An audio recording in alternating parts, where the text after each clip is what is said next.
그다음에 리프트 소식인데 리프트에서 어제 이 기업 역사상 처음으로 그러니까 기업을 설립하고 처음으로 투자자 행사를 진행했습니다. 올해 초부터 리프트에서 계속 이제 우리 6월 6일 날 투자자 행사 할 거다. 지난 실적 발표 때도 투자자 행사 기대해라. 그런 이야기 정말 많이 하고 또 이 리프트가 작년, 재작년 그때 CEO도 바뀌었거든요.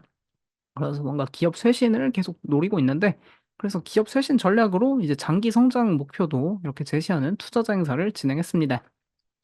투자자 행사 내용 보면은 2027년까지 앞으로 연평균 15%의 그로스 부킹 총 예약 금액 성장이 일어날 거다.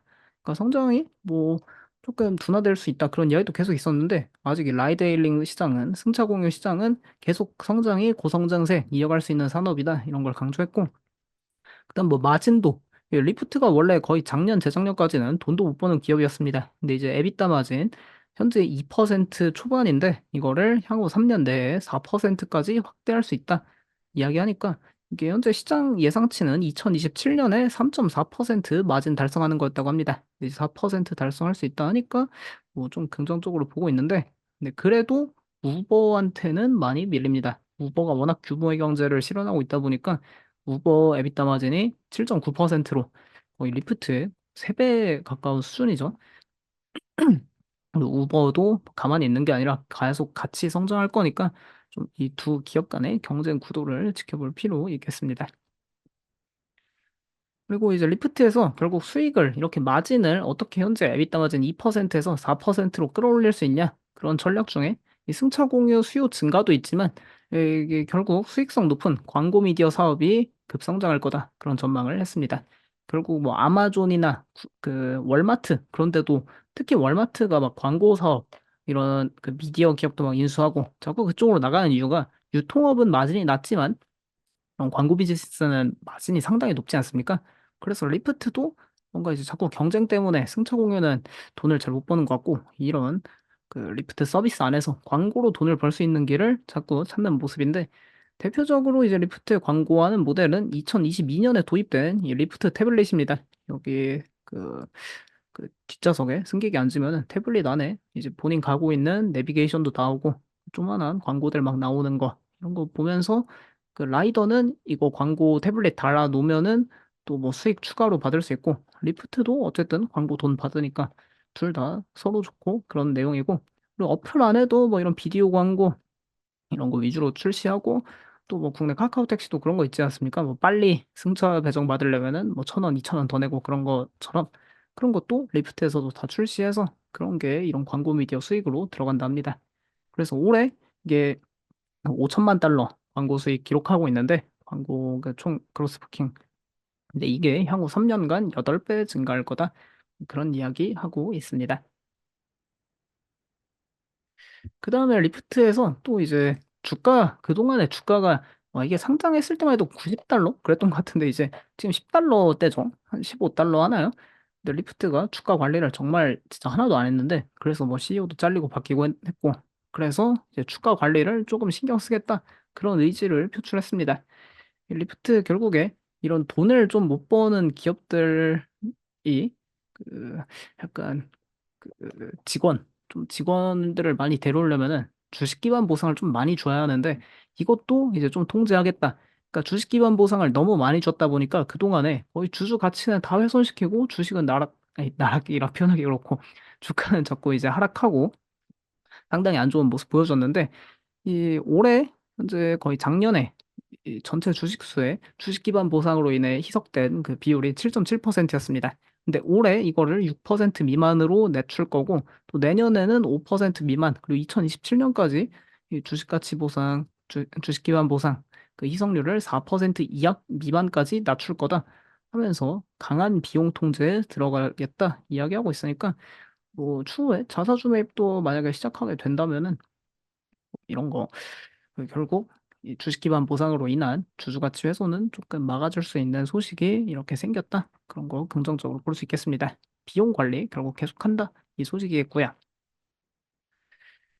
근데 이제 리프트가 결국에는 미국의 2위 사업자지 않습니까? 리프트 현재 미국이랑 캐나다에 사업하고 있고 다른 지역엔 사업 안 하는데 우버라는 거인을 상대로 이제 조금 차별화를 둬야겠죠. 이 기업이 살아남기 위해선. 그래서 이제 그 리프트가 작년부터 어떤 이제 변화를 시도하고 있는지 그런 거에 대한 자료들을 보여줬는데 일단 가장 차별적인 서비스는 이 우먼 플러스 커넥트라는 서비스입니다. 이게 작년 한 9월, 10월 그때쯤 론칭한 서비스인데 이게 상당히 그 반응이 좋다 하더라고요. 그러니까 우먼 플러스 커넥트 말 그대로 여성 탑승자와 여성 드라이버를 매칭해주고 또 뭐 이제 성소수자 고객과 성소수자 드라이버 그런 사람들을 매칭해주면서 이제 뭐 여성 라이더 중 30%는 이 기능 때문에 리프트 탑승을 더 선호한다. 그런 것도 실제로 설문조사 결과 나오고 있고, 뭐 이 우먼 플러스 커넥트 이 기능 때문에 뭐 여성 드라이버, 그러니까 여성 운전하는 분이죠. 여성 운전자랑 또 성소수자 드라이버 이분들도 작년 대비해서 24%나 증가했다.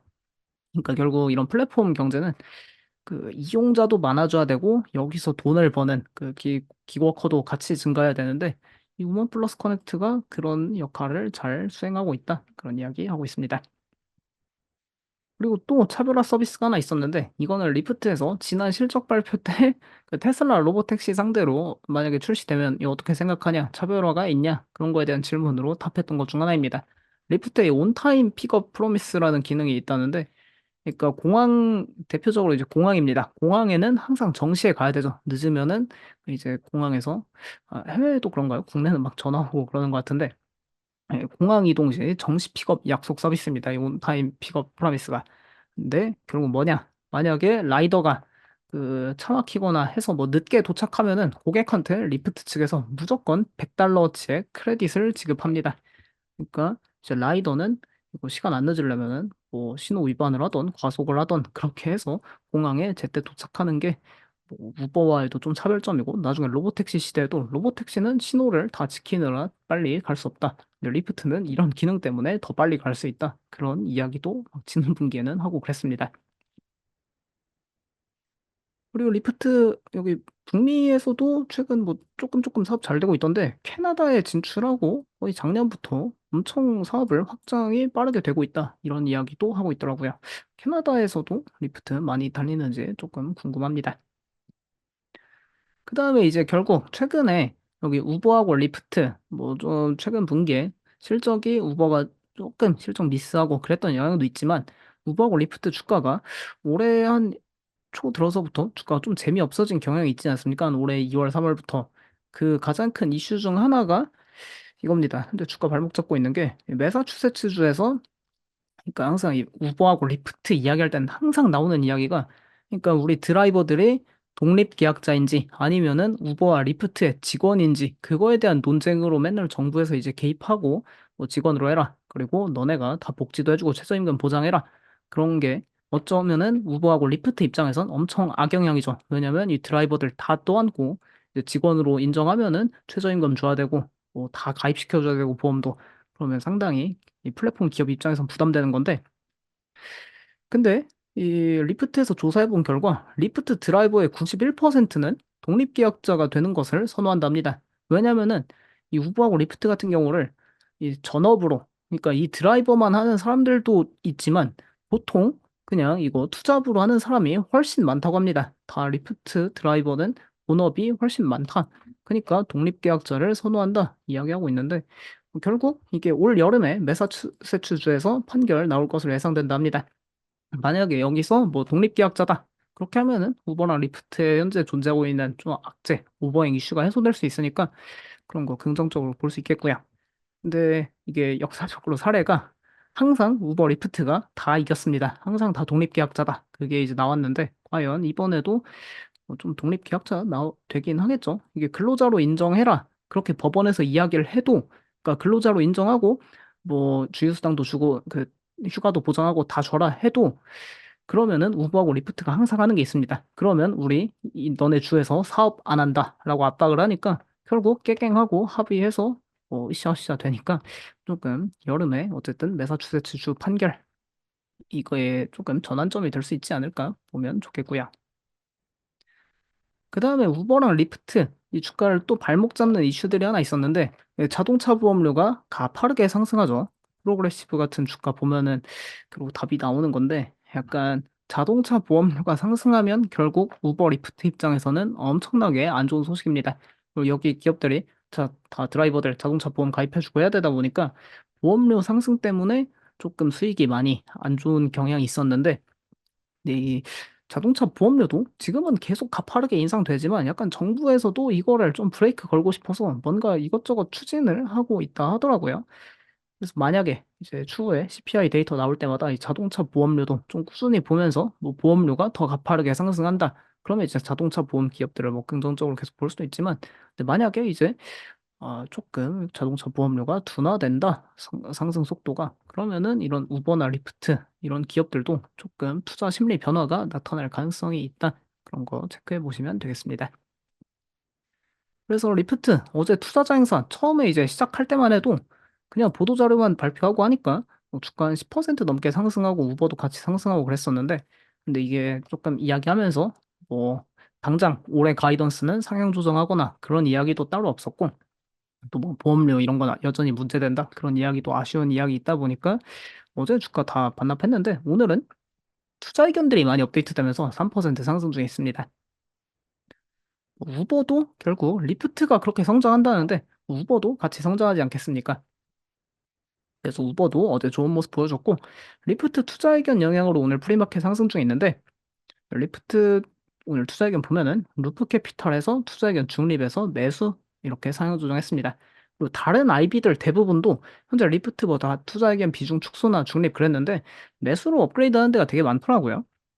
이 신임 CEO가 취임한 지 약 1년이 된 리프트의 새로운 경영진이 성공적인 턴어라운드를 실행할 수 있는 레버를 확실하게 쥐고 있다.